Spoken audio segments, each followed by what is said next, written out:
Chapter 1. Finney was there to meet us at the airport, so I knew, as soon as I saw his pug, ugly, scarred face, that it had all gone tits up.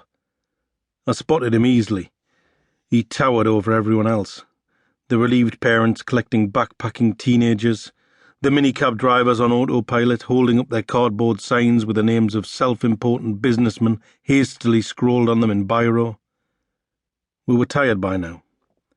The plane from Bangkok to Heathrow was bang on time, but the connecting flight back to Newcastle arrived an hour late, which tells you everything you need to know about this country. Laura hadn't noticed Finney.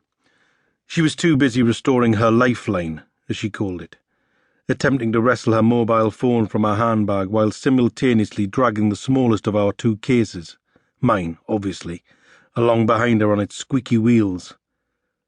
I could hear them squealing in protest with every step, because they were full of handcrafted wooden knickknacks she'd insisted on buying but had no room for in her own case. That was full to bursting with the clothes she'd packed in Newcastle but hadn't worn on the holiday because they were too bulky for the heat. "Why do you need 3 different dresses for every day we're out there?" I'd asked her before we left as I sat on her case and tried to flatten it.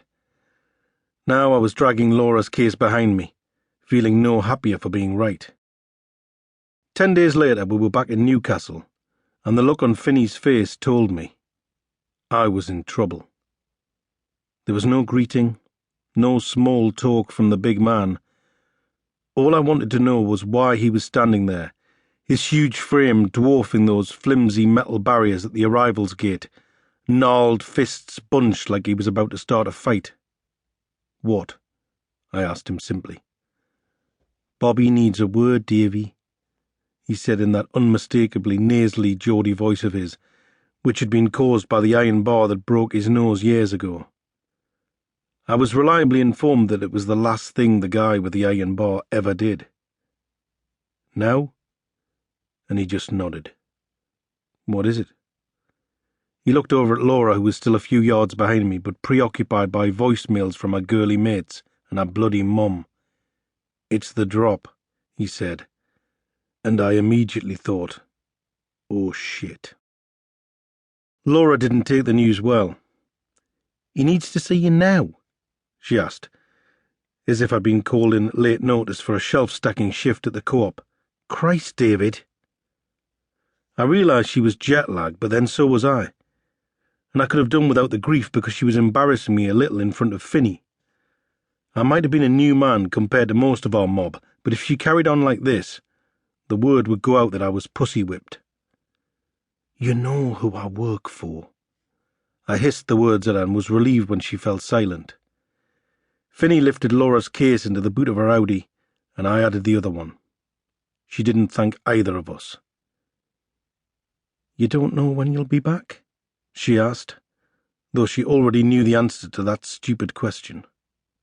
"No," I said, through gritted teeth, my mind already on Bobby Mahoney and the reasons why he had sent his top enforcer out to the airport to bring me in. Why did he not just leave me a message or send some low-level member of the crew with a car, unless this was serious and I was somehow to blame for it? What the hell had gone wrong with the drop? Was it light? Had Cartwright gone completely out of his mind and skimmed off the top? No. He'd have to be mad. It would be spotted immediately. So, if not that, then what? We waited till Laura drove away with a face like thunder, then walked over to Finney's 4x4 and climbed in. He drove us out of the car park and away. I had a little over 10 minutes to get to the bottom of what was going on before we were back in the city. I hung on for what seemed like an eternity, then finally asked, "So you going to tell me what this is all about, or do I have to guess?" "I'm not supposed to say it's don't be a total cunt."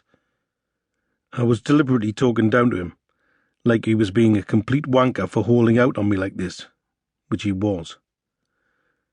I only had a short drive to convince him he could safely let me know what had happened. I'm not going to let on, am I? It was a bit of a risk talking to a man like Finney like that, and he gave me a look. We both knew he could have ripped my head off my body without even breaking sweat.